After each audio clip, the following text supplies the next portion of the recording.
Welcome to the Paths of Rhythm podcast with me, Adam Gow. Formerly the One to DJ podcast, it's a show which looks at how a passion for music shapes our lives. On the show I speak to DJs, producers, writers, photographers and anyone else who contributes to the culture to learn about the good, the bad and the ugly of where a mutual labour of love has taken them. Got another great guest today, a beat junkie, a world champion, an insanely tight DJ, a tutor, a man with a very long career. DJ Melo D, how are you doing today?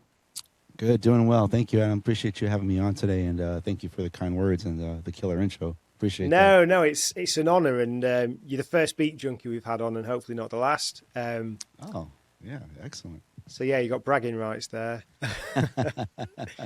So really, as I mentioned before, I just want to kind of look at your life and your journey through DJing, where it's taking you.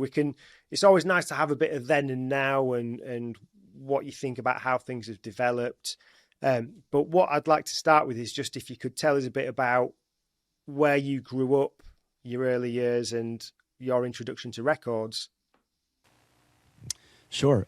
So I was born in 1973, born and raised out here in Cerritos. It's a suburb in Southern California. So I've been out here my whole life, just kind of immersed, just primarily on the West Coast, since birth. And timing played a really big role in me becoming a DJ. I was, a young kid when breakdance and hip hop culture made its way to the West Coast in the early 1980s. I was probably 4th or 5th grade at the time, somewhere around 10 years old, 9 or 10 years old. And, and at the same time we had, Michael Jackson, the big phenomenon that he was, and introducing the moonwalk. And so all these things were kind of connected, and then back in those days, this is elementary school, but we were actually allowed, believe it or not, to bring radios to school. So during recess and after school, that's when we could play our cassettes and turn on AM or FM radio. And one of my good friends, Brian, one of my best buddies in school, his older brother, George, who was probably 4 or 5 years our senior. So he was probably freshman or sophomore in high school, but he actually had a traditional DJ setup, 2 turntables, and I couldn't tell you what kind of mixer it was. Again, this was the early 1980s, but he would actually, record records from his collection and make us these kind of pause, mixtapes. And that was kind of to answer your question, that was my first exposure to just the sounds of the early sounds of hip hop, electro, Cybertron, Clear, Nucleus, Jam on It, Ice-T, the Fat Boys, Malcolm McLaren, all the golden era, all that first wave of hip hop and electro. That was my first exposure to it, and immediately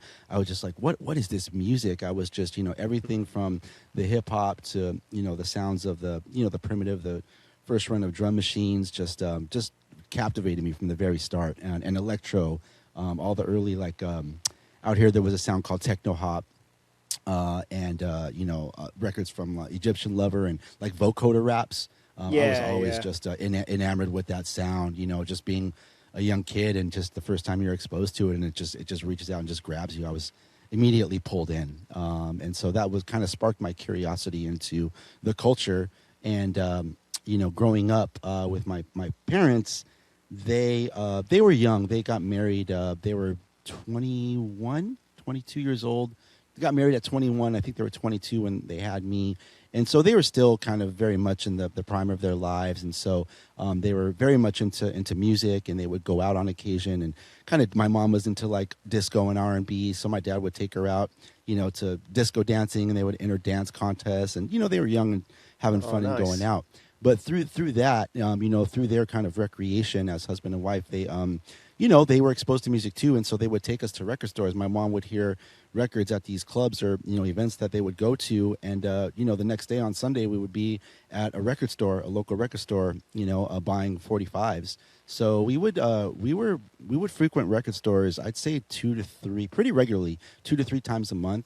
And, So it was my parents that would, you know, when we would go record shopping, they would buy, you know, records for themselves. And then, you know, they would buy mostly 45s for me in the beginning. Yeah. And then around 83, 84, when, you know, some of these actual records started to make their way to the local record stores out here in my area. Now I was seeing like 12 inches, and I still have it. My first copy, my original copy of the first Fat Boys album, my mom bought that for me. UTFO, just again, that early first way, Smurfy's Dance, Spider D. Yeah. So records like that, 12 inches and stuff, Nucleus Jam on it. So that was kind of like, those were my early beginnings of, you know, getting into music and starting to kind of, I didn't know it at the time, but I guess starting a record collection. Yeah, So. yeah. You mentioned Ice-T before. We've not really, I don't think anyone's really mentioned him on here so far. Like, what was his impact? I guess you like, we know it in the wider world of sort of gangster rap and stuff, but sort of musically and things, what was his impact, I guess, in California and for DJs? I mean, that was, I mentioned Ice-T because we had a station out here called 1580 KDAY, and they were on the air from, I want to say, 84 to like 89, 90. But the KDAY Mixmasters, who were kind of the pioneering DJs out here on the West Coast, so DJ Aladdin, Joe Cooley, M-Walk, and this was a DJ crew that was founded by, we call him the Godfather, DJ Tony G, who produced La Raza for Kid Frost, went on to produce many other hit records. His protege, Julio G, who was my radio partner for years in the 90s and early 2000s, but they were the KDAY Mixmasters crew. And so Tony is pretty much credited as being the pioneer for the sound of the West Coast style mix show, like actually having a 30-minute set on the air, you know, mixing records, you know, live on the air. Anyhow, to answer your question, some of the early tapes that I had, and KDAY was an AM station, so it wasn't that easy to get. The signal was very wonky. Sometimes, you know, you could get it, and sometimes you couldn't. But when I could, I would, you know, try and record sometimes just regular daytime programming. On occasion, if I could catch a mix, I would record some or all of that. But anyhow, those early years, like 84, 85, was my first kind of exposure to rap. So Ice-T, 6 in the Morning was one of the first songs I remember hearing. I was like, what is this? And I caught it from the very beginning. And so I ended up I just happened to have the record button on, you know, during that show, that segment. And so I just remember just replaying it. I was like, wow, this song is just so fresh, you know, at the time. And yeah, come to find out it was Ice-T. So that was, you know, I have more of a personal connection because of that memory, you know. That was one of the first rap records that I had heard, along with, you know, Boogie Down Productions, which came a little bit later. But I definitely remember Ice-T. Big Daddy Kane was another one, Biz Markie. All of these records were records that Tony G would bring back from New York, you know, and then play them on the radio. So he was exposing, you know, all this music to all of us out here on the West Coast. And then obviously, like, you know, a few short years later, you would have the emergence of NWA.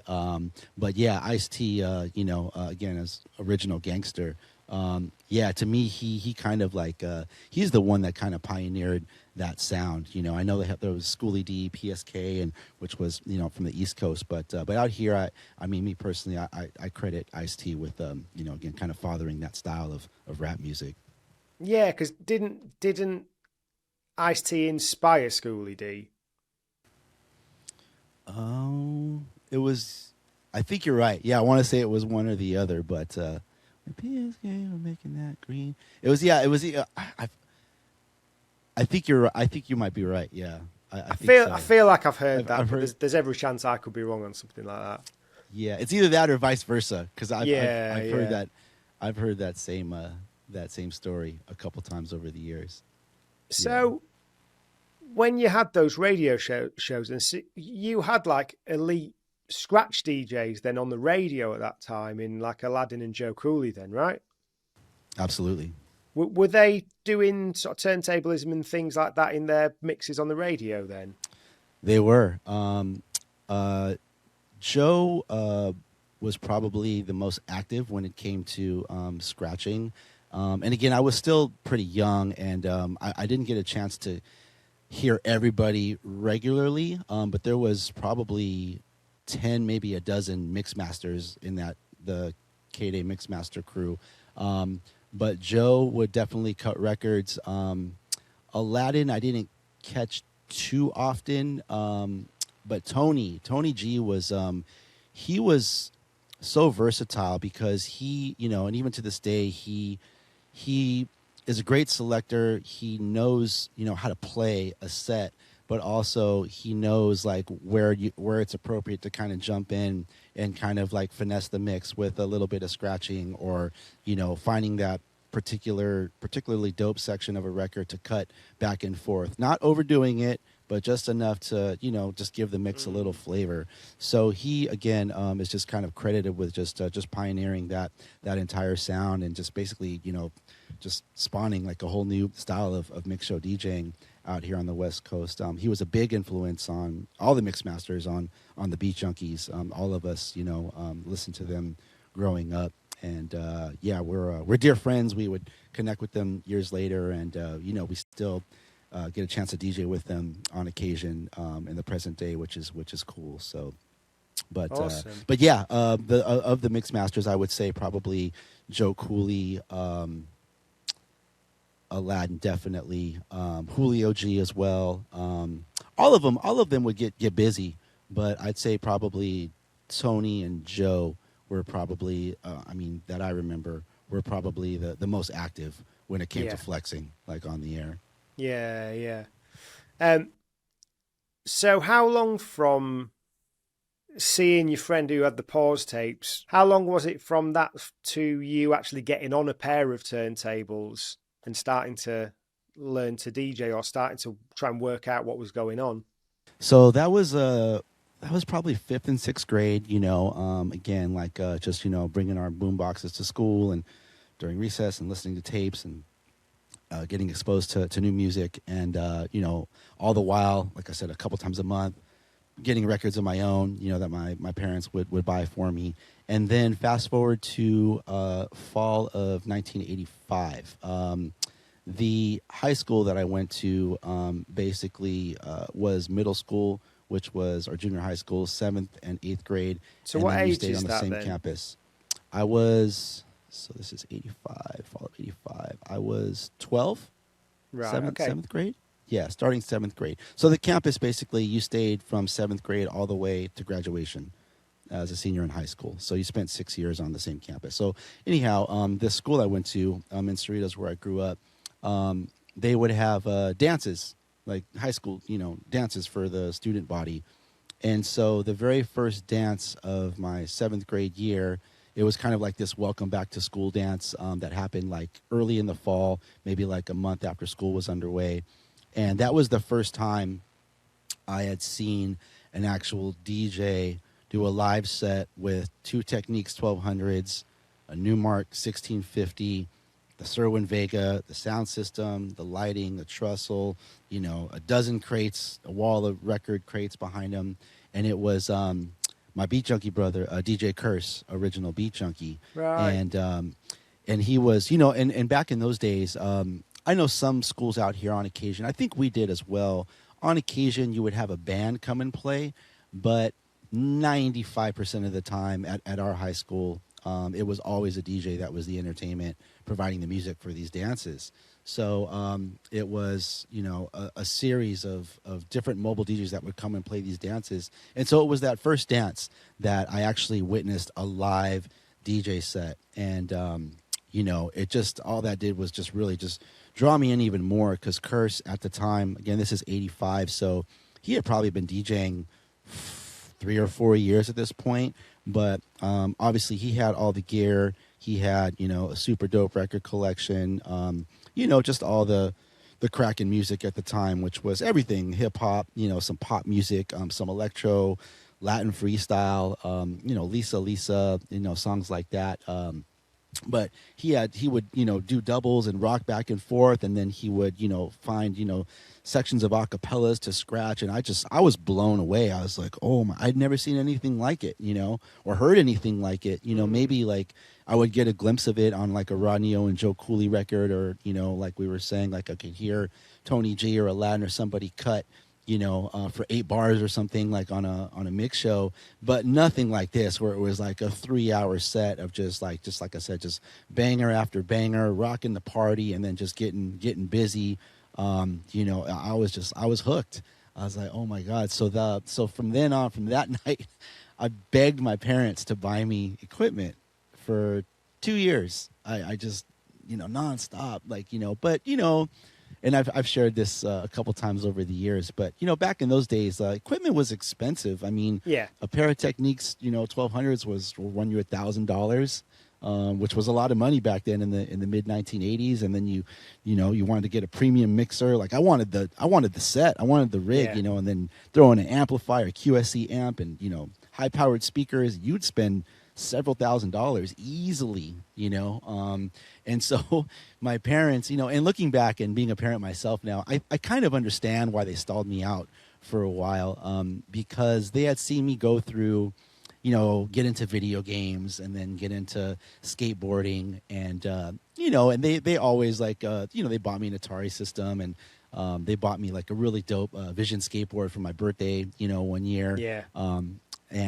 But now we're talking, thousands of dollars worth of equipment versus a $150 skateboard, or $100, home entertainment, video game system. So I think they were reluctant because they didn't want to probably invest all of this money into something that could have potentially been another passing fad, But also something teenage. that can end up costing a lot more money in records as well. Right. With a skateboard's a skateboard, isn't it? But Exactly. I mean, that you can only go, so deep, with something like that. But anyhow, fast forward, Santa Claus brought me my first Technic, got me one Technic turntable for Christmas of '87. So I still have it. It's actually over here. It's right here. oh, nice. So yeah, my original Technic 1200 still works like a charm this many years later. But what I did was I took basically our family, my dad's home stereo system, which was just, an old Kenwood, basically a very simple, home stereo system.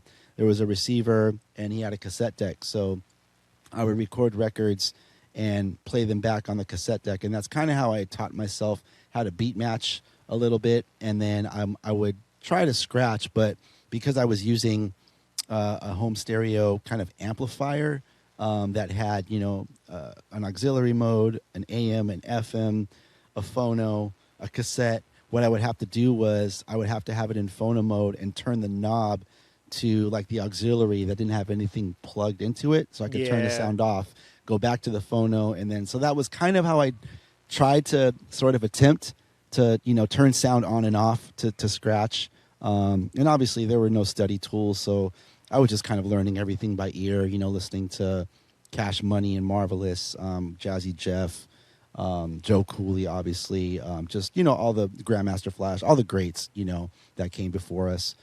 Excuse me. But yeah, that was, to answer your question, that was kind of my first, that was when I would get my first piece of gear was Christmas of '87. How easy was it for you in those early days to try and decipher what you were hearing other DJs doing? It was very challenging because, again, everything was by ear. Looking back, I feel like, very basic movements like a baby scratch, something that was like 2 motions, like a simple forward motion, a simple back motion, like those translated, relatively easily. But there were certain scratches, where the range, there would be like some really high variance in the range, like that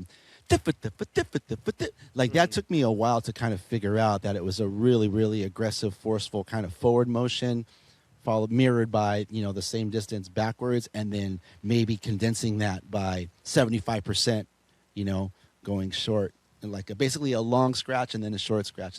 So stuff like that, the tear scratch, which was a 3-part scratch I struggled with for ages.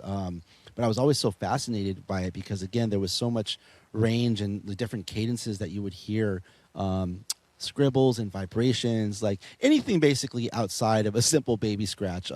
It took me quite some time to figure out, and I didn't really have any friends that were DJs. I didn't know Curse. I was just a bedroom DJ. You know, again, all these guys, Rhett, Matic, Curse, they're, 4 or 5 years older than me. They're already off and running and doing these big mobile parties and already had their name and their network well established. And I'm just a kid, just a fan of the music and a lover of DJ culture and just trying to get my foot in the door. Not even in the door, but just trying to learn.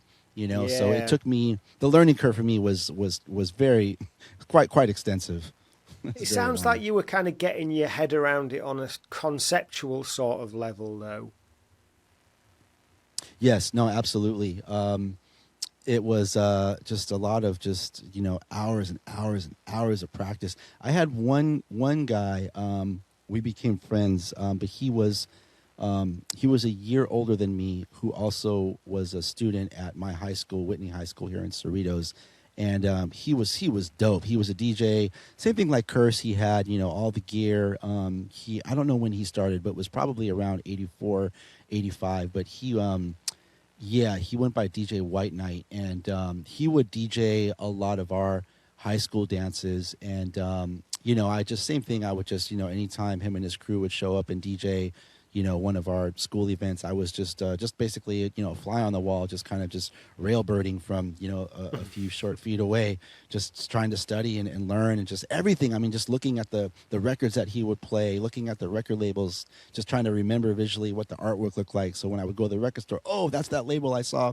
White Knight was playing something. Wait, maybe this is a good record, So just trying to soak up as much game as I could. That was definitely a big part of it. And then, any chance I would get to watch someone live and they would scratch like White Knight or Curse, like I would watch like what their hands were doing, like, because I could hear the sounds they were making and they were doing all these scratches that I was curious about and trying to learn, but it would just happen so fast in real time. It's like you can kind of like, it's hard to put into words. You could kind of, when you see them do it, like, okay, but then within a few short minutes, an hour later, like you're like, oh my God, what did it look like again? Because you just have basically that short memory of what it looked like visually. It took me a few years. I probably wasn't comfortable until early 1990. So I'd say I had about like a 2.5, 3 year learning curve where I was just a bedroom DJ. I didn't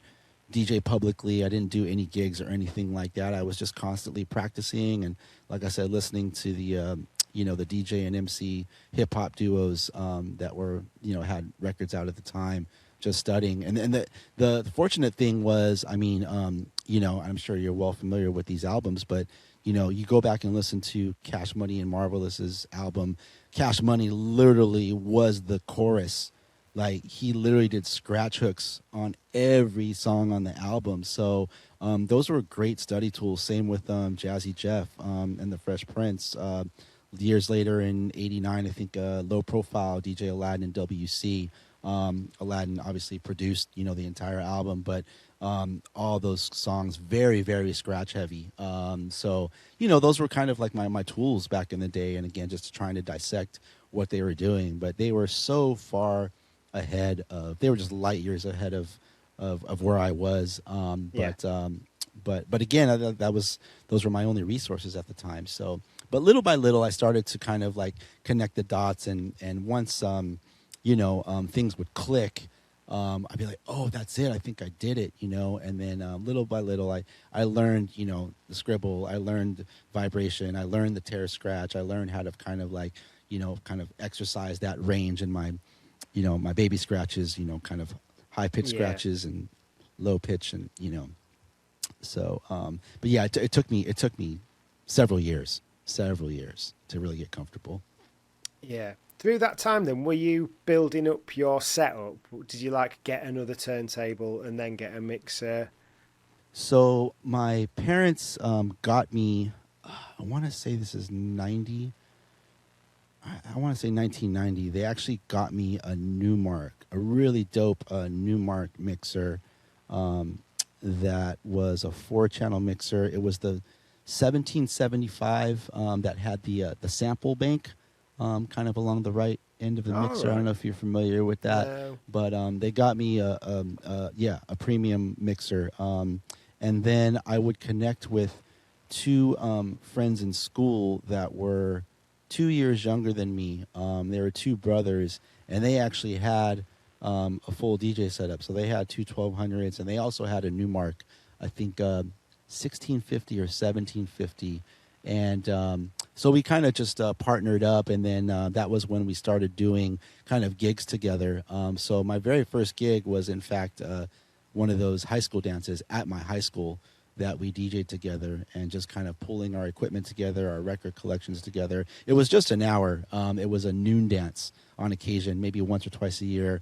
That we would do an extended lunch, and sometimes they would have a noon dance. That would be just for an hour, where a DJ would come out and play music. So we got to do one of those. Chris and Richard, and then my other friend Scott, we kind of formed a little DJ crew. Again, just kind of pulling all of our tools and our DJ equipment and records together.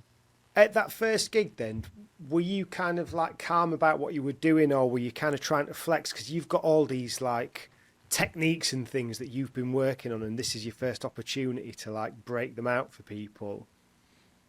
Yeah, it was, I still remember, it was kind of a mixed bag of feelings going into it. I was very excited. I was like, wow, I finally get to DJ, because, my friends, my classmates, they had kind of known that I was, practicing DJing, but some of them would like tease me about it and like, oh, you're David's my name. Dave, Dave ain't no DJ, And so I was kind of like excited to kind of like, wow, this could be like my big breakout moment, like DJing for my friends, And but at the same time, I was also very nervous because this was the first time I was going to DJ publicly, and I didn't want to make any mistakes. And the few crates of records that I had, I definitely put in a lot of hours to kind of figure out what I was going to play, and practicing little segments here and there. And yes, to answer your question, I did have a few moments where I scratched, and I still wasn't very, very advanced. I still had a long way to go, but I did have a few kind of basic scratch techniques that I was comfortable with. So just I think just enough for like the first time that people got a chance to see me DJ. I was like, oh wow, he can actually scratch a little bit, and he's playing some good records, and he's competent in mixing. So looking back, I feel like it went well overall, but definitely going into it, there was like kind of like that, that, like I said, kind of like that anxiousness, like that excitement, but also like, oh man, like that, the butterflies, and just being a little bit nervous, because it was a pretty big moment for me, and for my crew, for my friends too. Like, I remember those early gigs, and just my hands shaking, just trying. Oh yeah, picking up the needle and doing. Yeah. Is it a thing about California where, because like I interviewed Cut Chemist the other day, and he was talking about, is it a quinceañera or something, one of the dances? Oh, quinceañera, yeah. So that's, I knew I'd absolutely butcher it. No, you got it. Quinceañera, it's basically a 15th birthday celebration that happens for young teenage girls in Mexican culture. So, I did a few of those, but those were kind of like, we probably Cut Chemist, all of us out here, we probably had similar paths coming up as mobile DJs, because those were the kind of gigs that you would do. You would do high school dances, you would do quinceañeras, like sweet 16s. Later, like kind of in my college years, it became like weddings and like, kind of some work functions that, you kind of knew from like you got connected with through like a parent of a friend or something like that. So kind of like these like little building block style gigs that we all kind of came up doing out here in SoCal, for sure. Quinceañera, yeah. That's classic. Do you think that's something where there's all these different type of events and parties and celebrations that are about DJing and dancing? Is that something that's kind of unique to California or Southern California compared to other parts of the US? It's hard for me to say because I spent my whole life out here. But I'm just wondering if that's the reason there's so many DJs and important DJs that have come out of your sort of area? I would have to say that definitely played a key part for sure out here in the West Coast. Just because again, just that was the entertainment for just a host of different style of events. You know, birthday parties and all the things I mentioned. You know, it was 9 times out of 10 it was a DJ. It was a mobile DJ. And again, even at some of the corporate work functions, you know, everything from holiday parties, dental office, get-togethers and conventions and it was always a DJ. It was always a DJ. Nice. The majority of the time, I would say. On occasion, you would see or hear about a band, but out here it was, like I said, the vast majority of the time, I remember it always being a DJ. Yeah. Battling. Mm-hmm. When did that enter your world? So that would be the early 1990s. My very first contest was a local contest out here. It was a college battle of the DJs that was in 1993, and I was a student at University California Irvine down here in Orange County. So basically what it was is all of the UC schools, or the ones that elected to participate, they would send a DJ to represent. That was the name of the battle, was Represent, 1993 Represent. But each school would choose a DJ to represent their UC school. So there was a competitor from UCLA, UC Riverside, UC San Diego, UC Santa Barbara. So I think there were like 8 or 9 of us, and that was my first DJ battle. And that was a big one. It was probably around 800, 1,000 people there, Wow. And because it was out here in LA, so, when we're all young, we're all in our early 20s, 19, 20, 21 years old. So, college kids drove down from Santa Barbara. They drove up from San Diego. Irvine it's not too far from LA. So my school came out. UCLA is right down the street from where the battle was. So you had all these like schools like come out.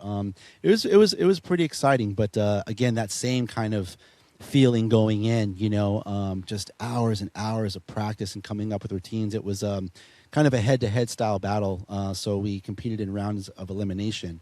So I think I had to come up with, 10 different 1 minute or 90-second sets just to have enough, kind of just in case I had a deep run in this contest.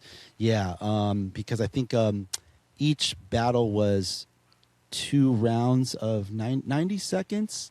It was either 60 or 90 seconds, something like that.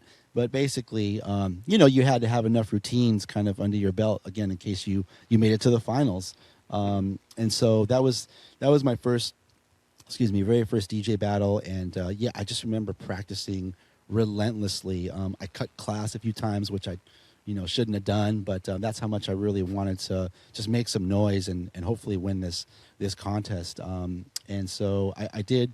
Luckily, I did win the battle, and that was a big moment for me. I think there was like a little bit of prize money, like a $500 prize package or something like that, and then obviously like the bragging rights, because at the time that was another thing. Like all of the colleges, we would have everything. There would be frat parties, there would be like college dances, big college dances, and then like even outside of school now, because we're again in our late teens and early 20s, there would be just like these hall jams, like these big parties that you would just hear about where, it was open to the public. So now you're going to these and you're getting, exposed socially to other groups and, other kids from SoCal.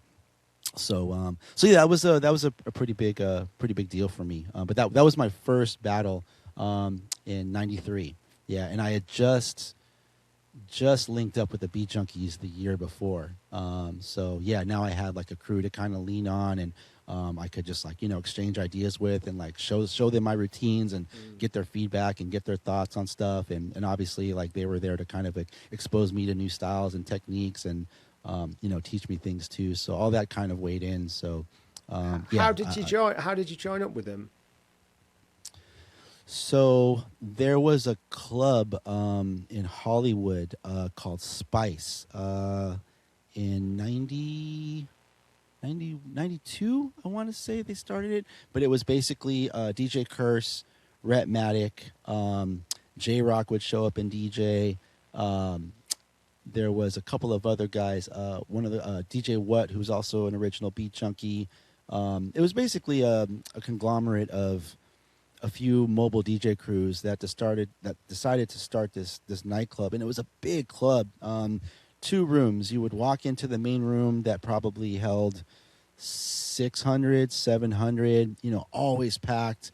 Grandmaster Kaz would show up and jump on the mic sometimes and MC like in the main room. Just kind of like with the crowd engagement and the chants and party rocking and stuff, doing some mic work. So that room was always live.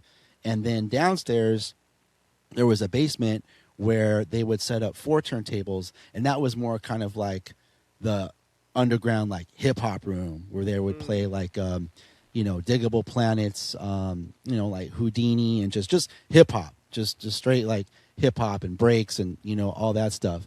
And that's where I would usually walk into the club and I would spend time, a few short minutes upstairs, just kind of like soaking it all in and like just kind of just digging the vibe. And then after maybe 15, 20 minutes of that, I'd be like, all right, time to go downstairs. And I would go downstairs, and that's where I would spend the entire night. Well, this was a weekly. So every week, I would go by myself, sometimes with a friend or whatever. And Curse would be down there. Rhett Matic would be down there. J-Rock would be down there. And finally, after 5 or 6 weeks of me just showing up and just kind of just railbirding like the entire night, just watching them DJ, it was Curse that finally came up to me. He's like, man, he's like, dude, you're here every week. Like, just why don't you come next week and bring some records?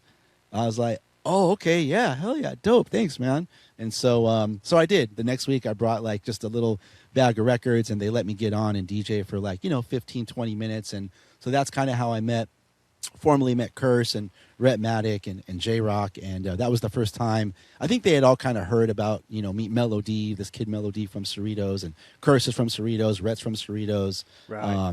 Jay's not too far. So I think they had kind of heard my name floating around, a little bit, but they had never actually seen me DJ or even really like, got a chance to meet me, or anything like that. So that was kind of like our kind of like break the ice, kind of moment. Curse invited me to DJ with them.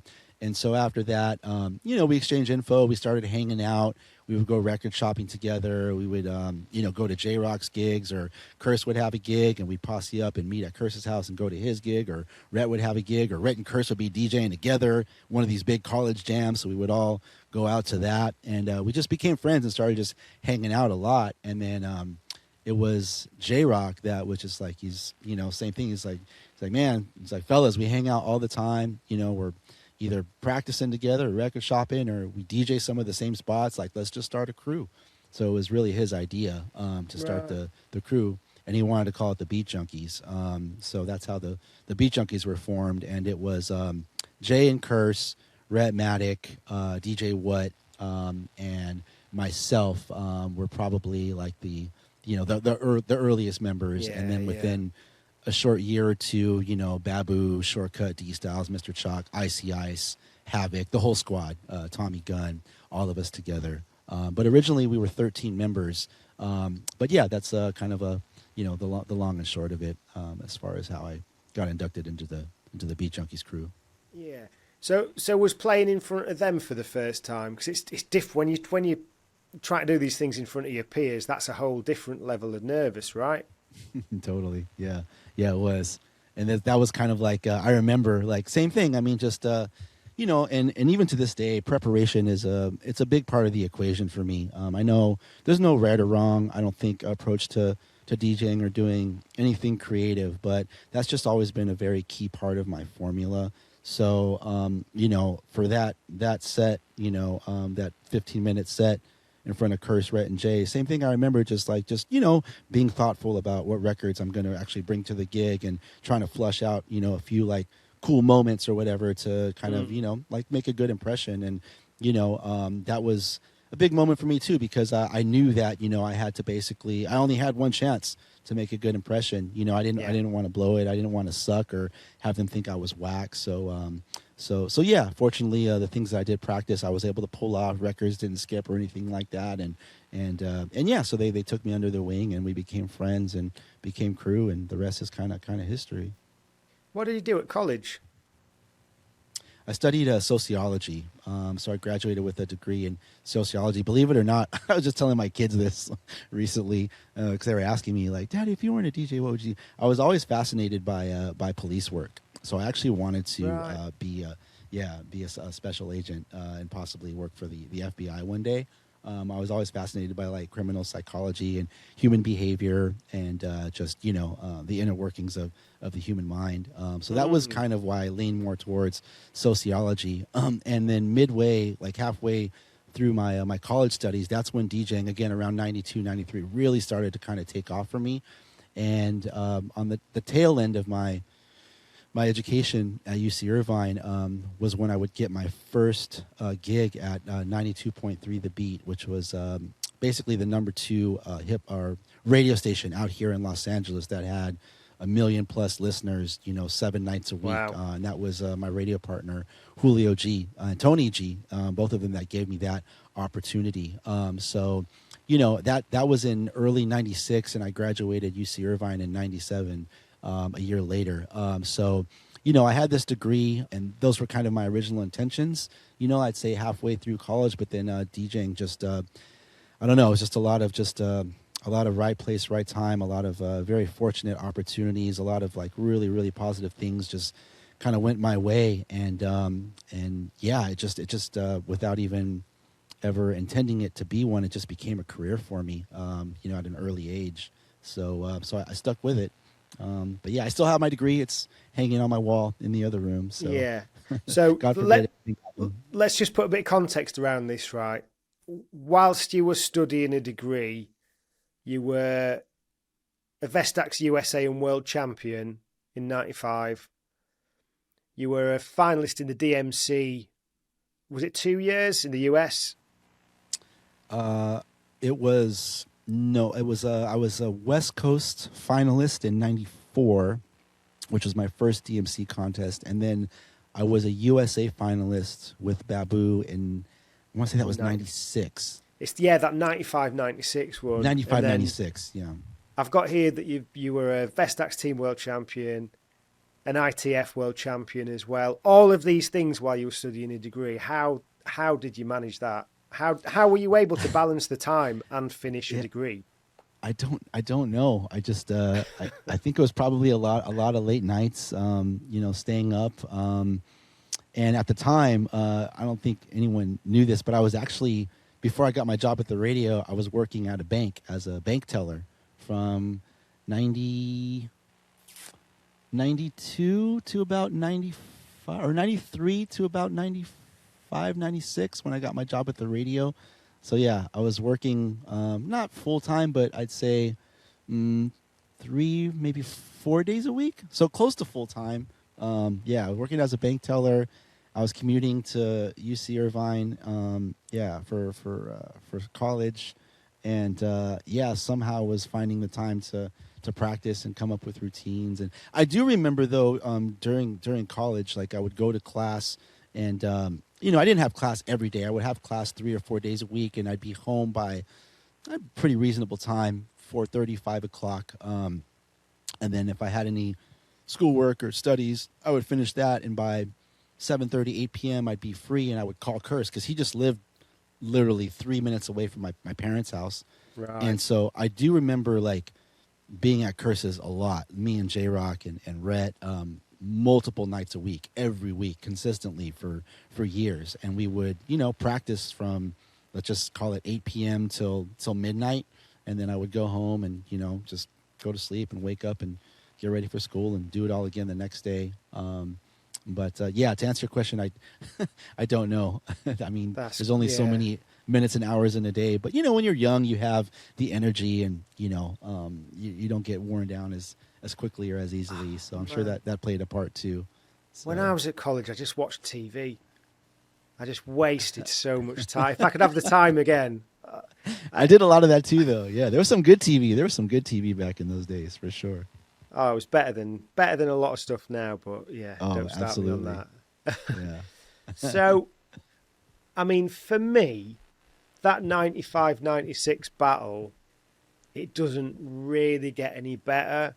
I think what I like is that's probably the start of that period in my mind, probably until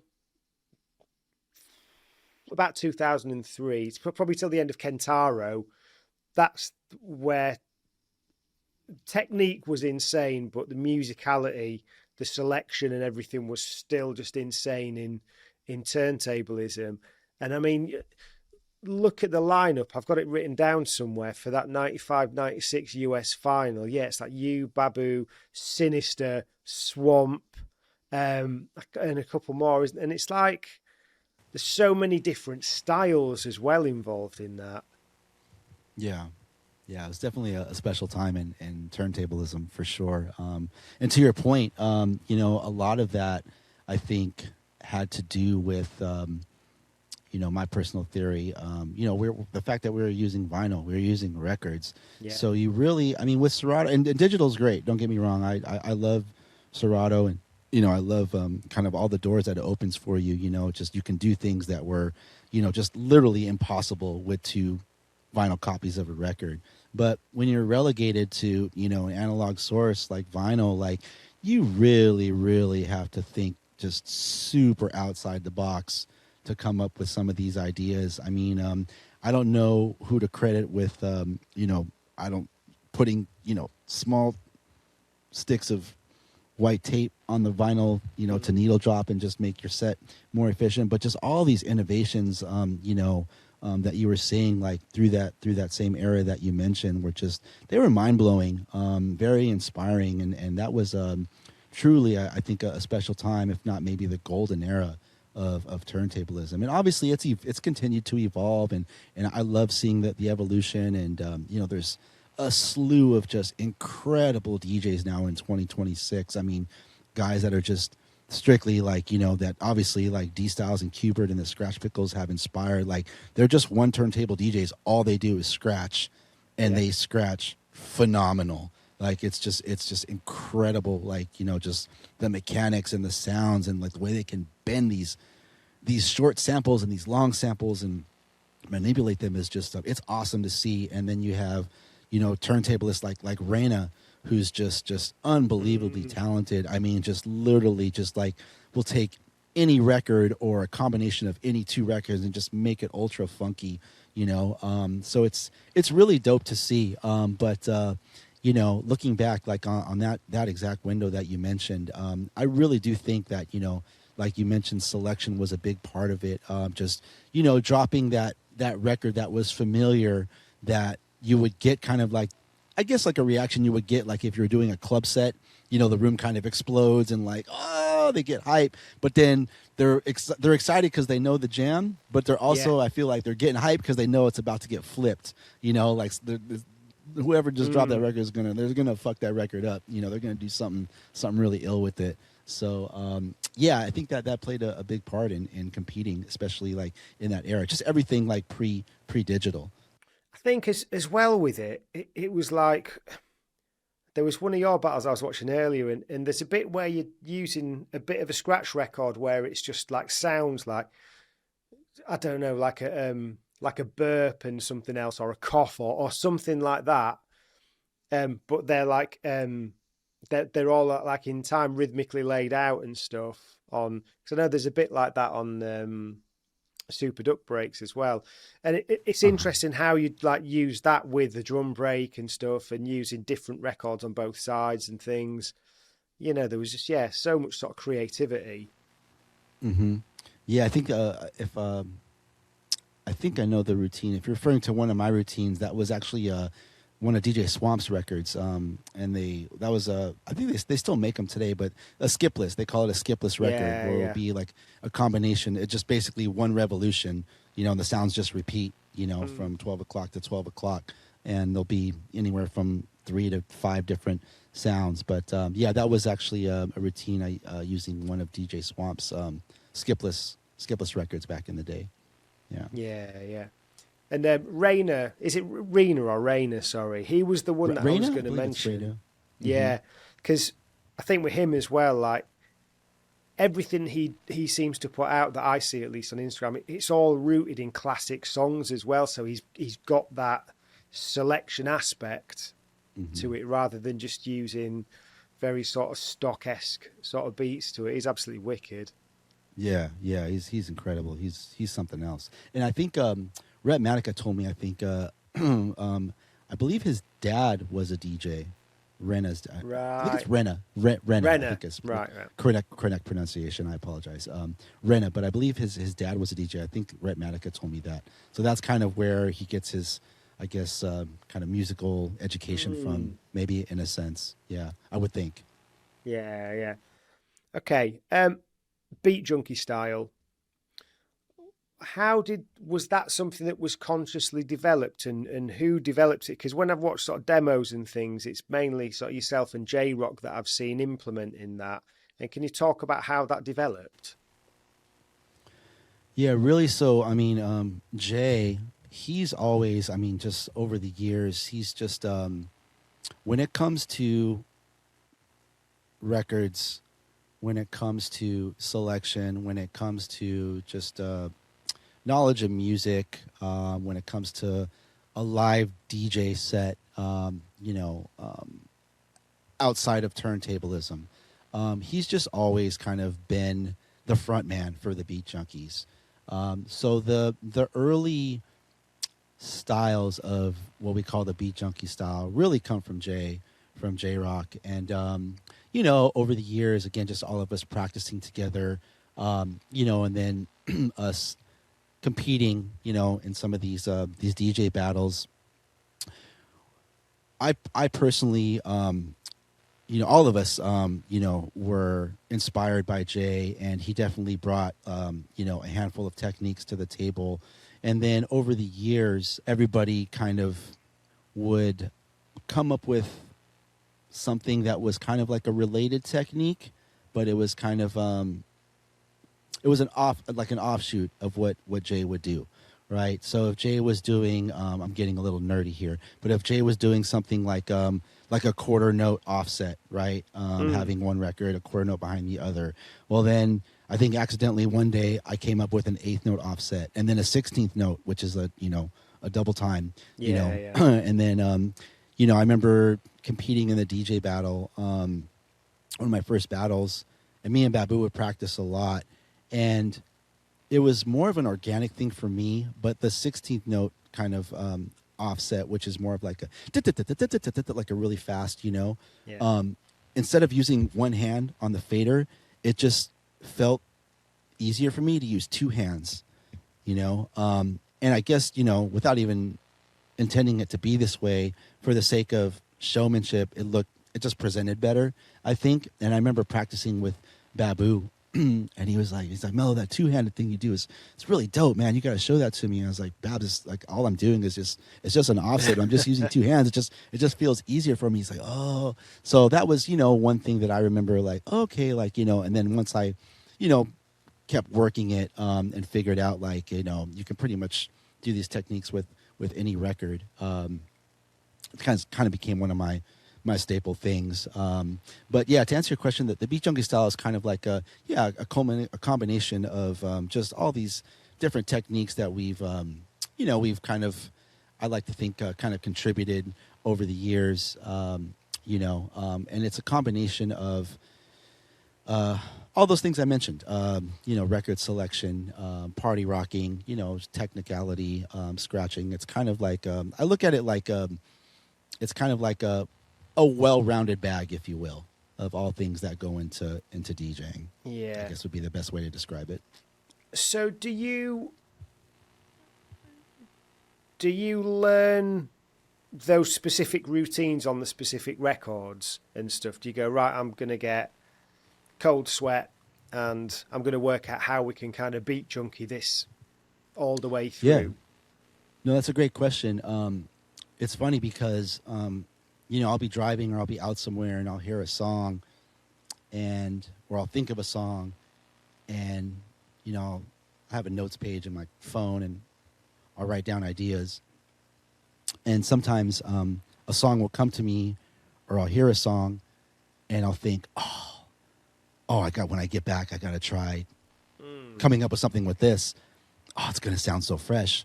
And then I'll start working on it. I was like, it doesn't sound anything like an envision, And then sometimes it happens the opposite way, where, I'll just be recording a record, or I'll have 2 copies of something, or I'll load something in Cerritos and just, start warming up or practicing, and just kind of by accident, like, I'll find a section or something that actually sounds good on a record that I never would have expected to come up with a routine with. So it kind of goes both ways. Sometimes I set out, with an exact record or a couple records in mind. And sometimes, it comes out the way I envisioned it. Sometimes it doesn't, and I kind of abort mission. And then sometimes it happens by accident, just kind of through trial and error. So, but it's always interesting because it kind of keeps me on my toes in a sense, because things never go the way you expect them to. And then, like I said, conversely, sometimes they just happen without, you intending them to happen that way. So it kind of keeps you going, in that sense. Like, if that makes any sense. I don't know if that makes any sense at all. Something I've thought about with it, and I might be just way off, is it's almost like, like with synesthesia, where people can kind of sort of see sound and stuff like that. It's like, can you almost like see the arrangement in your head? So say it's a record that well, you kind of know what techniques you're going to be able to use where before you've started doing it. Yeah, that's a great question. Yeah, a lot of times that does help, just being very familiar with the record or a section of a record. And over the years, this mostly during the pandemic for me, just because, we had nothing but time. So I really, really dove hard into DJing. And it was during the pandemic, and just prior to that, teaching at the school, the Beat Junkie Institute of Sound out here, really unlocked a lot of the mathematics behind the technicality of DJing. Just really understanding what an 8th note is, what a 16th note is, what each 8th note is inside of one bar of music: kick, hat, snare, hat, kick, hat, snare, hat, and then repeat. And then beyond that, now I'm really getting into the weeds here, but this is like the ultra nerdy stuff for all the tables out there.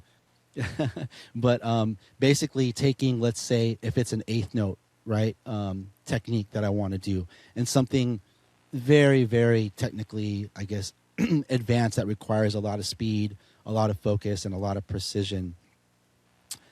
I basically scienced how to take an 8th note anywhere inside of one bar of music and do a 3D, which is a 16th note pattern, but have it land on beat. And a lot of times, and no discredit to anybody, but, for example, you'll see, a DJ take a record like Sucker MCs, that first, drum roll, da, da, da, da, and da, da, da, da, da, da, da, da, da, and it's like, but then when the one hits, it doesn't land on the one.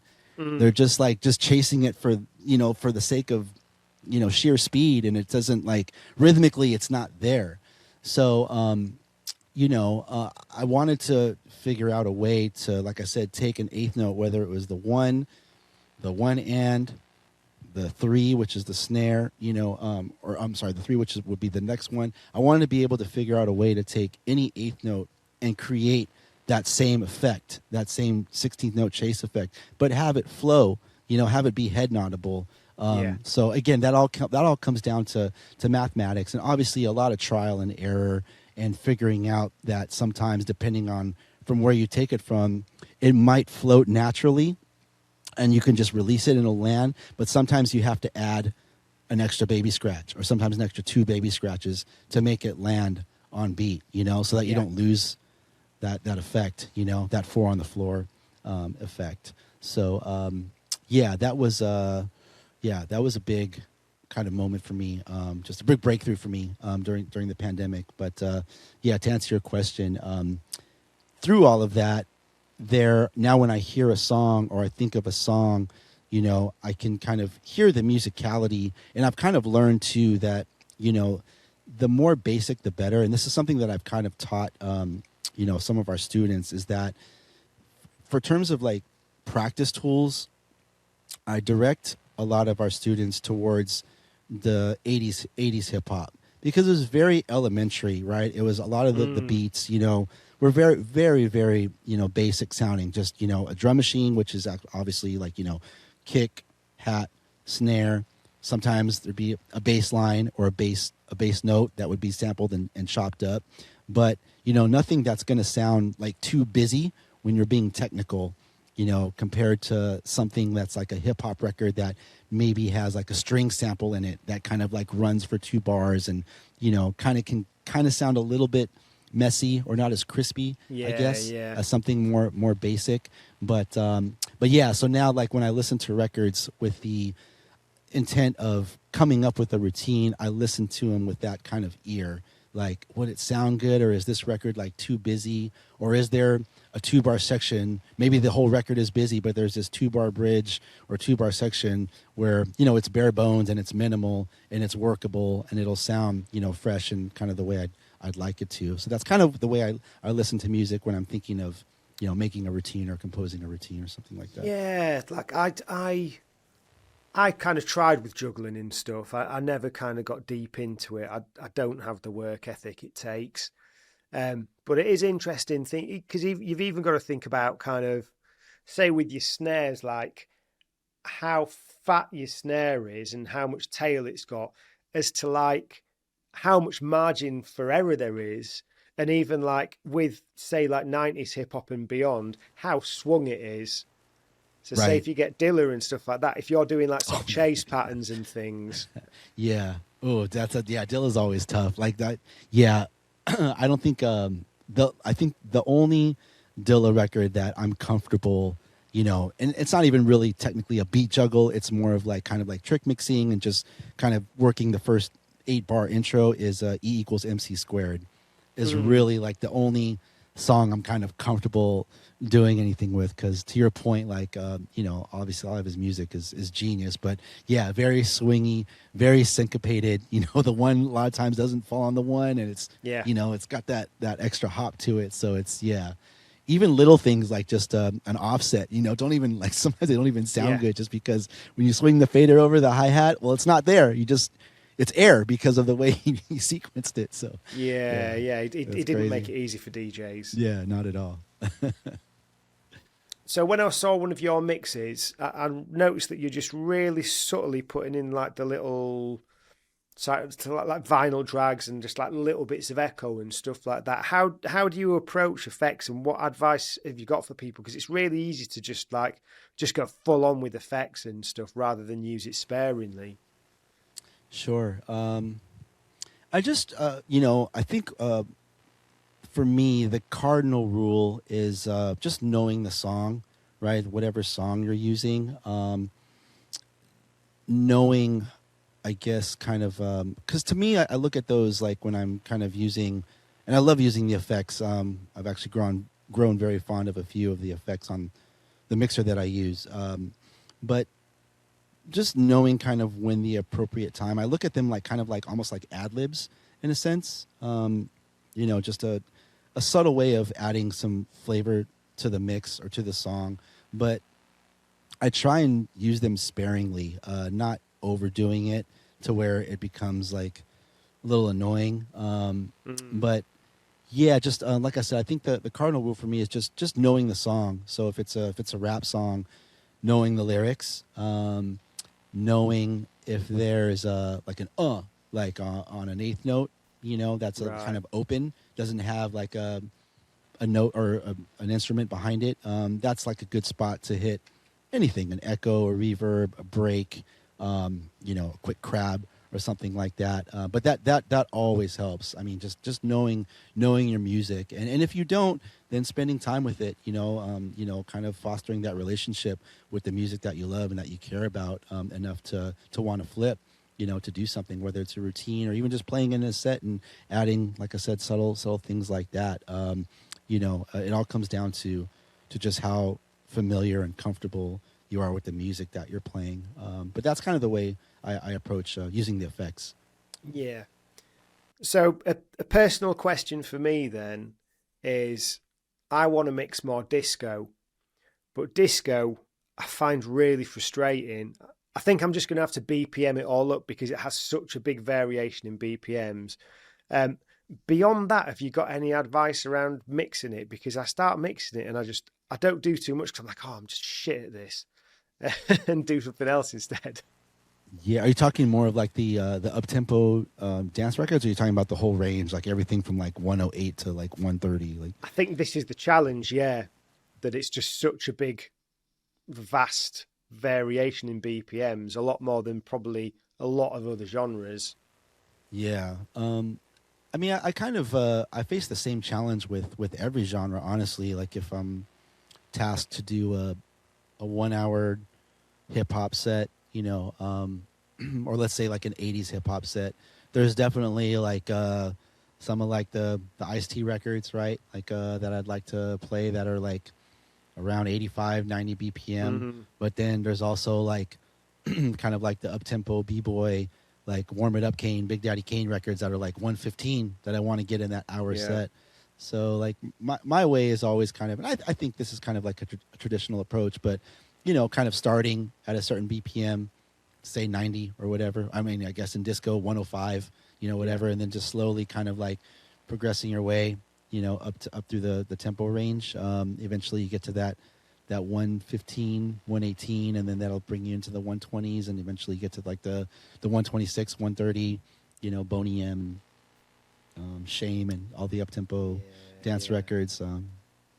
But that's kind of my way of doing it, and there is like a little cheat that I use where whichever direction you're going, like if you're progressing from a low tempo to a high tempo, like over the course of the mix, like if you play a record, you can edge the pitch control, a notch or two to kind of like give yourself a little more. You can take a 114 from a 114 to like a 116, 117, and then that next record comes in at 116, and then you can use that same approach and bump that 116 up to a 118, and things like that. But same thing, try and do it subtly so that it doesn't like draw the attention of your audience, or if it's a mix, I find when you do that, in my mind, I think if you do that little bit of do the little bumps on a snare drum, it seems to be less noticeable.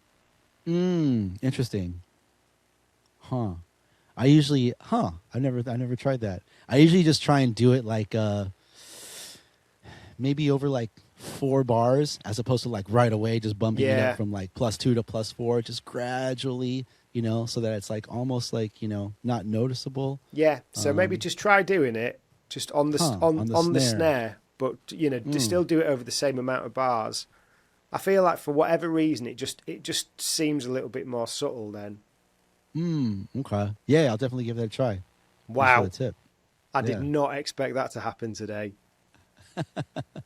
Yeah, that's what I love about DJing. There's, like I said earlier, there's like, I really feel like there's no right or wrong. Everyone has a different approach, a different method, and it's always interesting like talking to DJs, because I feel like everybody, like if you've been doing it this long, like everyone has something to bring to the table, so that's why I just like, that's part of the reason I'm still in love with DJing, honestly. Yeah, and I think everyone spent so much time in the bedroom figuring a lot of different bits out for themselves that sometimes, there was one of my friends I used to DJ with a bit, and he had this like really, there's a couple of people actually I've DJed with that have got certain techniques that they do in a very different way. Like one of my friends that used to do like 3 clicks, but he'd start with the fader shut, so he'd do his 3 clicks and then his last, the kind of baby was at the end of it, if you like, and it's I'm probably not it's like 3-click crabs, or he'd do a pullback. There was one way where rather than them being forward, forward, forward, forward, backward, backward, backward, backward, it was like forward, forward, forward, backward backward, forward or something. And it just has a totally different sound to it. No, absolutely. And D-Styles and Babu, like they're the ones that kind of like in the last decade have kind of walked me through. You don't necessarily have to start, your sound like from the top of the sound. You can start it quarter way into the sound if it's a long sound, or even in the middle. Some people are they're just using the middle of the sound. And like you were saying, everything doesn't have to be congruent. It doesn't have to be 2 clicks forward, 2 clicks backward. It can be, like you said, 3 forward, 4 back, or 4 forward, 2 back, or whatever. So it's infinite. Yeah, it's never ending. Yeah, funny that you mentioned the crab. I was talking to Shortcut a while back, and we were kind of reminiscing. So we were in Japan for the Vestax World Finals, was the competition that I was competing in to represent the United States. When I won the USA Finals, I went to Japan for the Worlds, and so one of the competitors, DJ XL, who was also from the UK, he after the battle, we were having just a jam session in, I think, Kubert's hotel room, and of course Kubert had equipment upstairs, so is XL, Shortcut, myself, and I think maybe Yoga Frog was there too. But anyhow, it was just a few of us, after the contest, and we're just taking turns on cue setup, practicing. And XL gets up and he's like, "I've been working on this thing called the twiddle," and he shows it to us, and he's 2 fingers on the fader, and we all know what the twiddle is this many years later. But I remember me and Short, we were laughing because Kubert, anytime, you have to know Kubert, but anytime he gets curious about something, wait, do that. What was that? Do it again. And so, like, you saw Kubert kind of perk up, like, and just, like, watching him and like, that's pretty sick. And literally a week later, he introduced the 3-finger crab scratch. So that was kind of like the inspiration. I don't know if you've ever heard that story before. Yeah. But it was kind of cool to be there and, like, just kind of see, like, that, that exchange between XL and Kubert, and how XL's twiddle really, really inspired and gave Kubert the idea for the crab scratch. Yeah. And at first, actually, it was a 4-finger crab when Q first did it. He was doing a 4-finger crab, and I don't know what he does. He probably does 4 and 3 or whatever. But that was basically like the birth of the crab scratch. Yeah, it's pretty crazy that it came from Wales. XL's an interesting one as well. Have you seen the 98 where he does the play it underwater thing with I don't the think OJs? So. He gets that money, and the way he uses the EQ, and then he does this little tapping on the record and stuff. This play it underwater thing. It's just I don't know where he got these things from. Is that a DMC contest? UK 98, I think it is. Okay, I'll have to look at that. Yeah. Yeah. If I find it on YouTube or anything, I'll send it over to you. So around this time as well, you became the live DJ for Quincy Jones for his Vibe show, right? Mm-hmm. Yes, in 97. There's cosigns, and then there's cosigns from Quincy Jones. Like, how is that? How do you deal with that? It's like, what? Or is it just Quincy's people? No, it was Quincy. Wow. I wouldn't call it necessarily a cosign. Yeah. So that's an interesting story. So the way that came to be was I literally just graduated college. So this is going back to that time in my life where, I've been on the radio for a couple of years, and again, I'm playing on, now we had become the #1 radio station in Los Angeles. So Quincy Jones and his partner, David, I forget it, I'm drawing a blank on his last name. But basically, they had this idea to create kind of like an urban late-night talk show. I think they were kind of like looking to kind of, if you're familiar with the Arsenio Hall show that ran from, they were kind of looking to recreate that vibe, kind of bring that late-night TV element, or that element back to late-night television.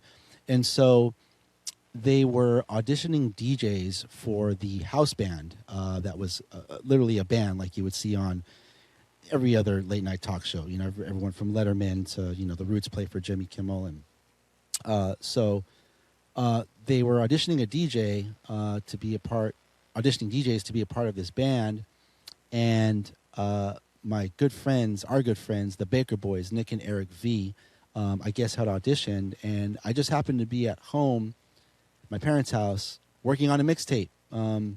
This one late Friday night, and Eric V calls me late, like 10:30, 11 o'clock at night, and he says, "Hey," he says, "we just finished this audition for," and I hadn't even heard about this, and he called me and told me they had just finished this audition for this new late night talk show at the CBS studios, which is one of the major television recording studios out here in Los Angeles. And they're looking for DJs, and I mentioned your name. I told them about you. They're probably going to call you tomorrow and want you to come in. And he's like, you should go give it a try. Like, this could be a good gig for whoever gets it. I was like, oh man, good looking out. Thank you. I'll keep an eye out for the phone call. And yeah, I was just my plans were to just work on that mixtape all weekend. And sure enough, I get a call from a representative at this Vibe TV show asking if I was available. Literally that next day, that Saturday afternoon, like I had to be there like at 2 o'clock or something to audition for Quincy Jones and the band director, who was Greg Gaines. Oh, wow. Worked and produced. Played keyboards on Thriller, right? Exactly. Michael Jackson, worked with Quincy, for years. Stevie Wonder, everything. Legend, right?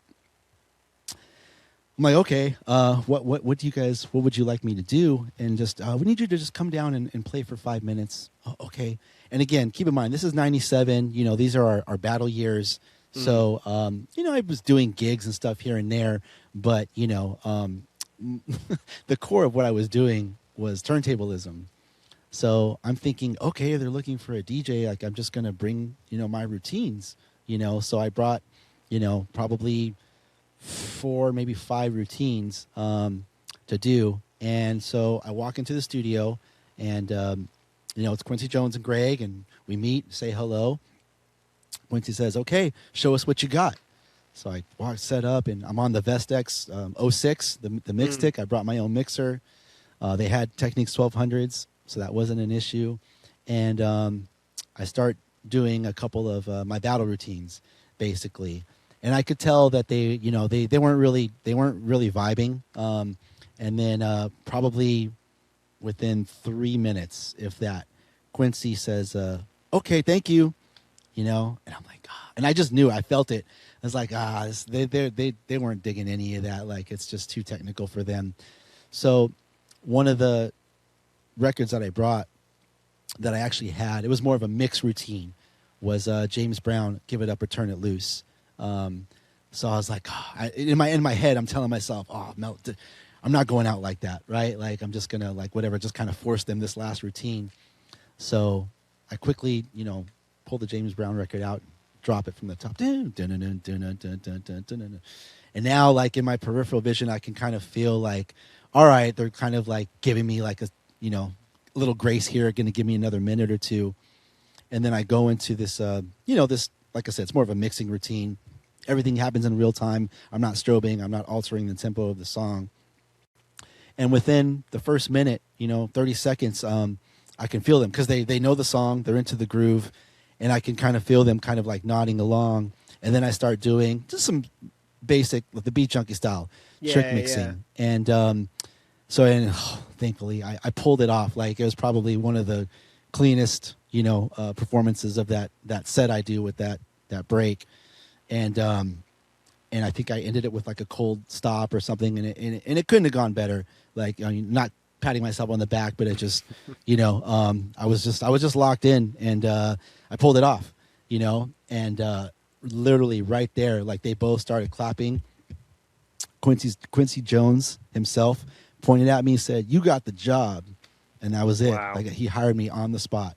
Like, literally, had I not done that James Brown routine, they would have just sent me home, and I wouldn't have got a call back or anything. But it was because I literally force fed them that James Brown. It was only because I was stubborn, and I was just like, I judged this very poorly. I should have I brought the wrong records, but luckily I had that record with me, and I pulled it off, and they gave me the job right there on the spot. So that show ran for a season, and we recorded 4 days a week. Monday, Tuesday, Wednesday, and then 2 shows on Thursday. The first show would air Thursday night, and the second show that we would film on Thursday would air on Fridays. So that was a busy time, like in my career, because I would have to be on set 11 a.m. And then we would show up. We would kind of get like the itinerary, the run of show, and then we would rehearse because a lot of times there were musical guests. But I had a chance to play with some really Aaliyah, Destiny's Child, way before they blew up, meeting Beyonce and Kelly, and with their breakout single, and James Brown was a guest. It was that was a cool run. But we would get there, and I'd be on set from like 11 to like 4:35, and we would finish. We would wrap filming, and then I would drive straight to the Beat to do my mix show at 7 p.m. So I was kind of like moonlighting for a year between these 2 gigs. But that was fun. My parents used to record the shows every night, so I have them on VHS here somewhere. They would give me a little camera time once in a while. And then when we won the '97 ITF World Championship, the team championship, I had told them about it, and the host of the show, Chris Spencer, really cool cat. He actually went to the producers and told them that my crew had just won this DJ battle, and man, we should put them on. So he actually got us on the show. I think that's on YouTube somewhere too. But that was J-Rock, Rhett, Matic, Babu, myself. They gave us like I think 2 or 3 minutes of airtime to do kind of like a condensed version of our championship routine. So yeah, that was pretty cool. Yeah, but that's how that came to be. So in that peak sort of battle era, what was the kind of vibe between different crews? Was it like all love, or was it a little bit like, I want to kill you sort of thing? Like what was it? No, there was a lot of camaraderie, because I think, we were all equally passionate about the craft and about coming up with new techniques, and everyone was just such a fan of like a dope routine or a dope scratch solo. There was never really any tension that I remember between any crews. We always got along really well with the Pickles, with the Executioners. Anytime they would come out to the West, we would host them, hang out with them. Anytime we were out in New York, same thing. They would take us in and take us around, and we would practice together. The Pickles, I used to fly up to the Bay just to hang out and practice with D and Q. I did that a lot, like in the 90s. We were all dear friends, and are still like really good friends to this day. The only time, like, I wouldn't say it would be like tense, but if like, we were competing against each other, then sure. But we were in a lot of battles together. Like, there was a battle that Babu, Shortcut, Rhett, Matic, myself, we were in out here in LA, the Rap Sheet battle, and we all practiced together. We all, there was no gatekeeping. We would exchange ideas, show each other routines before the battle. Give feedback, get feedback, and then the day of the battle, at the battle, like we'd be like, cheering on the homie, just trying to lift each other up, and there was really no tension. The only funny story I have is I think when Babu, this was the '97 ITF battle, like the solo, like head to head, he was going against Tony Vegas from the Scratch Perverts. And so I guess he left this is again late 90s, so this is in the like the answering machine days. Like, you call, they're not home, and they're this is Melo D, I'm not home, but leave a message, and boop. So he called either Short or Rhett Matt. He called somebody and left a voicemail saying that, hey, I'm coming to LA, I'm coming down to whip your boy Babu. And like he left us kind of but it was lighthearted, you know what I mean? But that's the only like funny story I remember where like, there was a little bit of a rivalry that was kind of being built up because that word got back to us that Tony had left. I have to ask Rhett.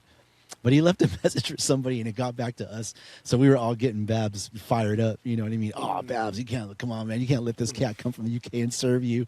Like, So it was that one. That one was talked about a little bit.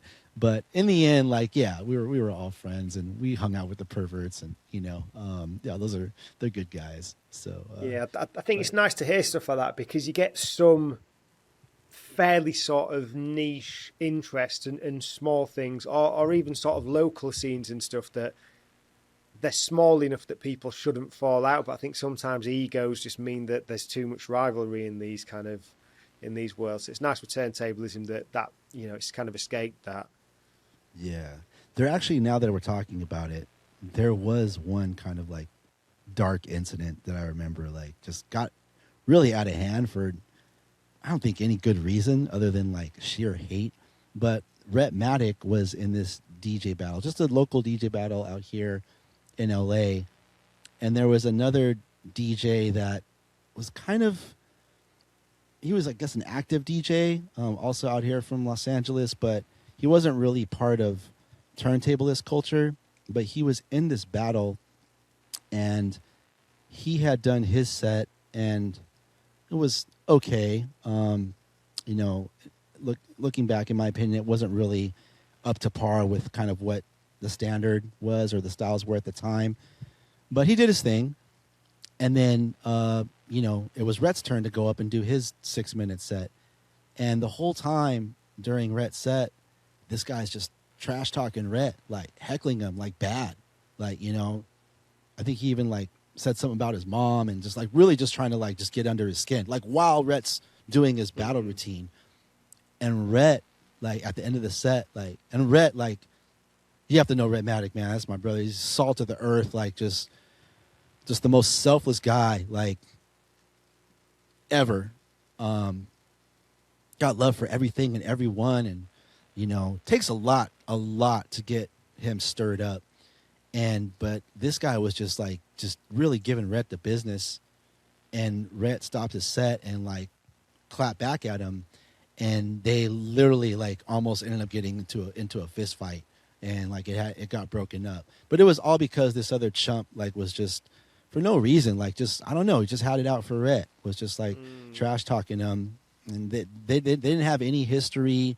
I don't know, maybe the guy was like jealous of Rhett, because he was, getting a little recognition as a producer, and he was competing in DJ battles. But yeah, that was like probably the only thing that stands out looking back. But that was 30 plus years ago. This is mid 90s, But yeah, outside of that, like, everything was always like, really, really, really cool. Everything was always chill from crew to crew. Yeah. Apologies if you've been asked this many, many times. No. With the school then, how did the school get set up, and how difficult was and is it to condense, like, I'm guessing at the time, sort of 30 years of experience, or say there's 5 of you, 150 years of DJing experience into like organized courses? Yeah, so we celebrated our 20-year anniversary of the Beat Junkies in 2012, and shortly after that, that was kind of like the catalyst, because in probably the 5 years or so prior to that, we had all kind of gone different directions. Still remain in contact, still very good friends, still crew. But J-Rock was doing J-Rock. Rhett Matic was very active as a producer and DJ and traveling with the Visionaries. Same with Babu and Dilated Peoples. I had stopped doing radio in 2004 and got a residency, a big room residency in Vegas. So I was out in Vegas kind of DJing the big nightclub scene out there on the weekends. So we had kind of come to this point in the crew where, like I said, no love lost, anything like that, but we all kind of had separate pursuits. Yeah. And then I talked to the fellas and I was like, it's 20 years, guys. We should do something. So anyhow, so we had a really dope 20-year celebration out here in LA. And that was kind of like the catalyst that brought us kind of all back together and got us kind of talking about doing things together as a crew more, And so that was kind of when we first started talking about the idea of opening up a school. And then we opened up the school years later. We actually got the space in early 2016. but it was a full build out. We had to get all the equipment, the hardware, and build the DJ table. So that took about a year. Opened the doors in 2017. And in the months leading up to opening the school, it was Mr. Chalk's idea. Shout out to Chalk, because he had been teaching at another DJ school out here in LA. So he was already a veteran kind of instructor at this point, because he had probably 8 or 9 years as an instructor under his belt. So we just thought we were going to open up a school and teach, teach our method, teach all of these techniques, the Beat Junkie style, and all the techniques that go into the Beat Junkie style. Obviously history is a big part of, DJ culture with our method. So those were our ideas. And in the months leading up to opening the school, Chalk said, okay, we need to really sit down and map out what we're going to teach, and develop a curriculum. And he was getting really scientific about it. And we were all like, yeah, you're right, Chalk. We need to do that. We can't just open doors and have people sign up for class. We have to have a goal in mind for these students and a path to that end. So Chalk was very adamant about us having mock classes where all the junkies, we would get together privately at the school, and he would basically kind of give us a pop quiz. Okay, Babu, get up and show me the strobe. Show me the strobe, give me a demo of the strobe, and then talk me through it as a student. So he would kind of present these classes to us that way. And it was in those moments that we all realized that we can, the demo part, no problem. But articulating it to someone that's brand new to DJing and super green, that was the challenge. We realized wow, we've been doing these techniques for 20 years. We can do them with our eyes closed. We can do them in our sleep. But to have to really break them down and articulate them,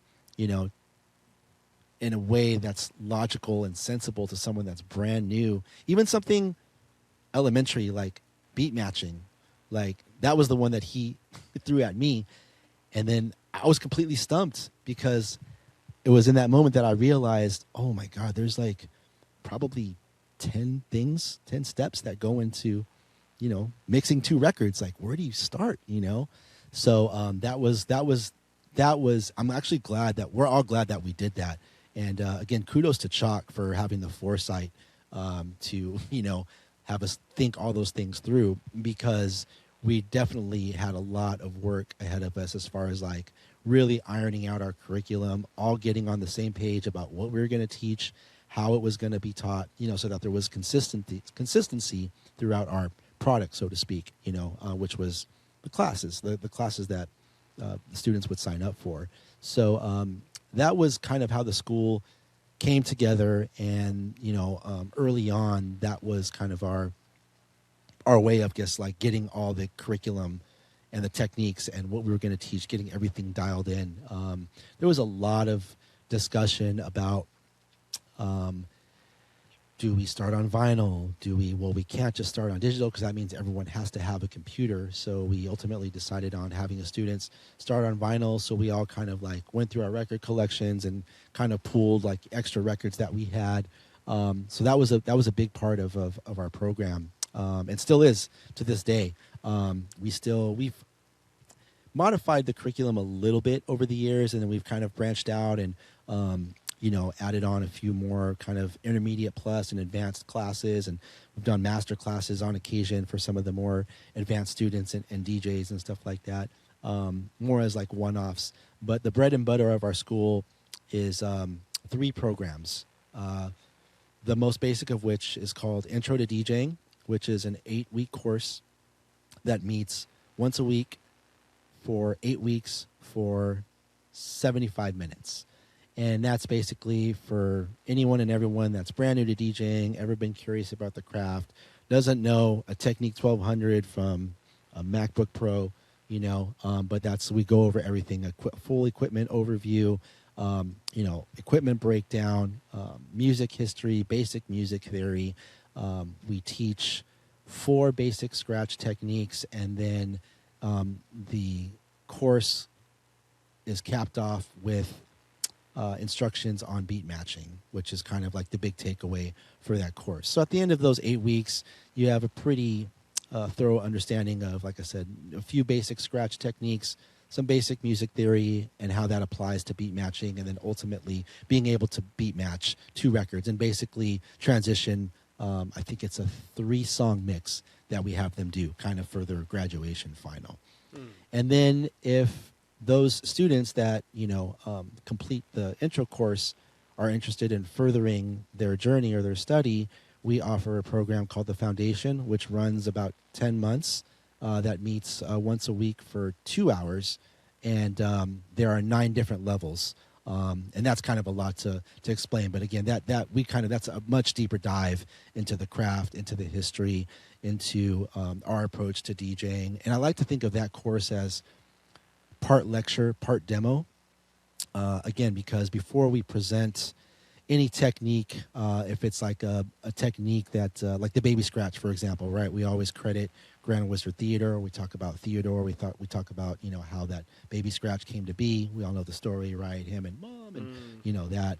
So we like sharing like tidbits of history with our students. And then obviously there's demo, and then there's, and then we'll demo the technique, and then we'll explain how the technique came to be. And if it's 7 steps, we walk them through all 7 steps, and then we'll demo it again. So now that they'll see it first, and then we'll talk them through it, and then we'll show it to them again. And they can kind of like, oh, okay. We have a big overhead camera and projector behind us, so they can kind of see an overhead view of us doing it, they see this at the school, right? Which helps. And then after the second demo, there's drill time. So we have 12 students. Each class is capped at 12 students. And the instructor will walk around. We'll take 10 minutes, 15 minutes, and let everybody kind of like, start working on it. And then we'll walk around from student to student and spend some time with them and just check their progress. And so that's the foundation program. But again, that's a very extensive program, about 10 months. And then the third course is more of our intermediate plus, where we start to really, really dive deep into trick mixing, more advanced scratch techniques, more advanced concepts. And that program is called Structure. And that program runs for, I believe, 4 months. That also meets once a week for, I think, 90 minutes. And then we have a few specialty programs. Babu teaches one called Battle Ready, which is more, kind of battle technique focused. And then, like I said, I've done a few master classes. Dee's done some master classes, Babu, and those are more for like, the advanced students and people that want to learn everything that goes into the Beat Junkie style, high level scratching, advanced trick mixing, etc. Amazing. Is there any particular thing that's really hard to teach new students? Like, I don't know, like patience or anything? Or is there any sort of fundamentals that are really hard to get across? Most everyone grasps the concepts, and I think what really helps with that is kind of our approach, which is, like I said, kind of, part lecture, like basically 50-50, like half lecture, half demo, being able to articulate, the technique into basically a tutorial really helps. The only challenge I've noticed with a few students that really where they get frustrated is like I've had a few students that they really struggle with rhythm.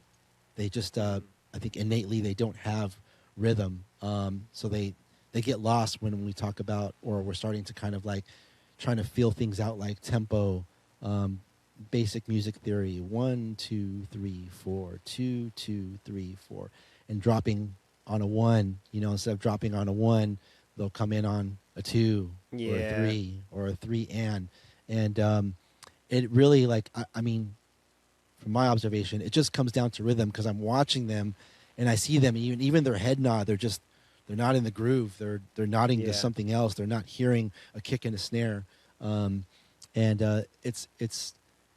It's challenging for us as instructors, because I feel like that's not something you can teach. You can talk them through it, Like, because I'll walk up to them and they'll count along with me. 1, 2, listen for the kick and the snare. 2, 2, 3, 4. So when the kick, I have to have them identify what a kick is and where to drop it in. So, so they learn. They eventually learn, but they learn at a slower pace than the other students in the class. So that's really the only challenge that I've noticed. And obviously, like I said, for them, you can kind of sense the frustration because, like I said, they understand. Like I feel like they're digesting like the lecture part, and like they're attentive, to the demo. But when it comes to executing, that's where they get lost. And I think a lot of that, like I said, just comes to their rhythm. It's just they struggle with it for whatever. But that's been very far and few between. I definitely count them all on less than one hand, for sure. I do sometimes worry about whether my son's going to have rhythm. Why do you say that? I don't know. I just think, what if my son's not got rhythm? What are we going to bond over? Scary. Don't tell him I've said that. Yeah, no, I'm guilty of it myself. Like it's DJing for me, like rhythm, like something that I've had to work at over the years. But I'm comfortable and competent with my my rhythmical skills like now in 2026. But try to get me on a dance floor like that, you'll never see. I'm like the worst dancer ever, and you would think like I would be able to cut up a rug a little bit, but no, that's never been my lane. Yeah, I feel your pain. There's like there's a piano teacher I know that she's done. I can't remember what there's a certain teaching technique she's done, and I think they have a quite interesting way of teaching rhythm. Like if you can teach rhythm, I'll try and find out what it is and get you some info. Okay, interesting. Yeah, there was just one more question then, because I think we've gone really deep there. I've absolutely loved this. It's always nice to get nerdy. The one other question I was going to ask, because we talked about a lot of different DJs there and giving a lot of flowers and stuff. Is there anyone particular that you think we've not mentioned that deserves an honourable mention? Oh my gosh, that's so hard. I mean, I've been around DJing so long. I mean, 4 decades plus. Like I have an extensive list of inspirations from my early days to the 90s, like I said, into the present day with kind of like the newer school DJs that we were talking about earlier. I know that if I could probably rattle off 50 plus names, but I know I'd still probably forget 10 or 20. Right. Let me ask you a different question then. Is there anyone in your kind of peak of battling that terrified you to battle against more than anyone else? Oh yeah, I mean, for sure. I never wanted to see Mixmaster Mike, Qbert, Raider, just because, he was just he was not the guy that he was. Raider was just ready to battle. It didn't even have to be on stage. He was just ready for you. It could have been like in somebody's garage. He was just always ready for it. Rest in peace. Craze, super dope. This is like kind of like the kind of after our battle years, Craze and A-Trak, they really took it to the next level. With all styles, everything, scratching, the way they would compose their routines, just super innovative. Again, still using vinyl. It's the techniques alone, juggling everything, always super dope, super funky, very dangerous. Those would be probably the first few that come to mind. I love the A-Trak one. That one where he's like scratching along to the guitar solo. Do you know the one? It's like quite a long guitar track, and he's just nailing all the expression of it and stuff. Probably if I see. Oh, is it like a? Yeah, I think I know what you're talking about. I've seen that. It's a long scratch piece, right? Yeah, it's maybe like it might have been like a showcase or something like that, but it's probably about 110 BPM, sort of like guitar wig out sort of thing. Yeah, and he's basically following like the melody. Yeah. I've seen that. Yeah, just super sick. Yeah. I'd like to see someone do that with Contusion by Stevie Wonder. Yeah. There's who I think Rob Swift had a routine like that called the Salsa Scratch, where same thing, he was it's on just his kind album.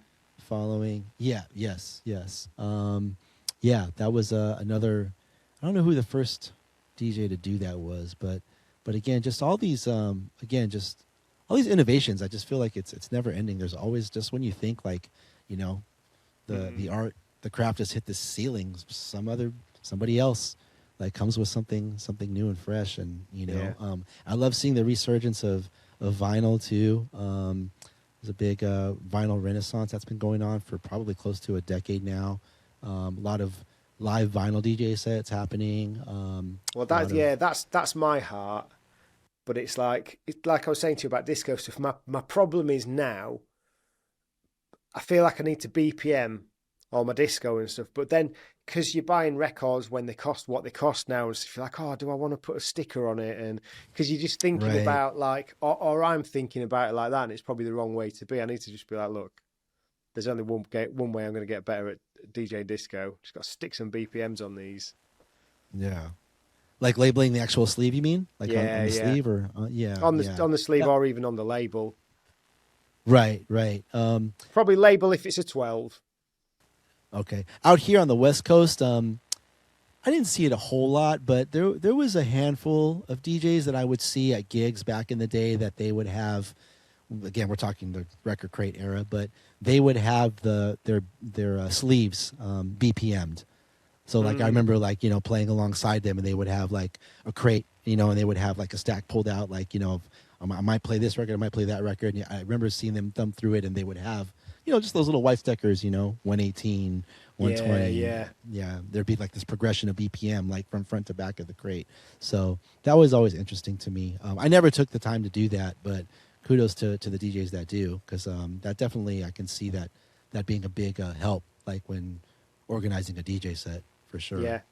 Yeah. I mean, because that's, if I ever do anything off Cerritos, I'd always do it BPM wise. Mm-hmm. So yeah, Same. Makes a lot of sense. Yeah. Right. Where can people find you online? So I'm at DJ Melo D on Instagram. I have a Twitter or X and a TikTok account, but I'm most active on Instagram. And I also I started a Patreon channel about a year and a half ago, where it's just a place that I post just mostly mixes. And I got into live streaming during the pandemic, so I have some video content on my Patreon channel as well. So that's patreon.com/DJ Melo D. And on occasion now, when I have time, I still do jump on Twitch and do just basically a live DJ set. And it's mostly just when I just feel like DJing, or I get a handful of new music that I just feel like, just kind of playing for myself mostly, and if people want to tune in. But that's twitch.tv/DJ Melo D. Amazing. Great stuff. Well, yeah, thanks a lot for your time today. Thanks for having me, Adam. Really appreciate it. It was great talking to you. And awesome. Loved it. Let me know how you get on with the pitching up on the snare. I will. I definitely lock that in the mental bank for sure. Awesome. Thanks so much, man. Take care. Okay. Thank you, Adam. Cheers. If you've enjoyed this episode of Paths of Rhythm, please can you like, subscribe, share, do anything you can to help grow the show, as it'll help me to keep getting more great guests and more great conversations out there.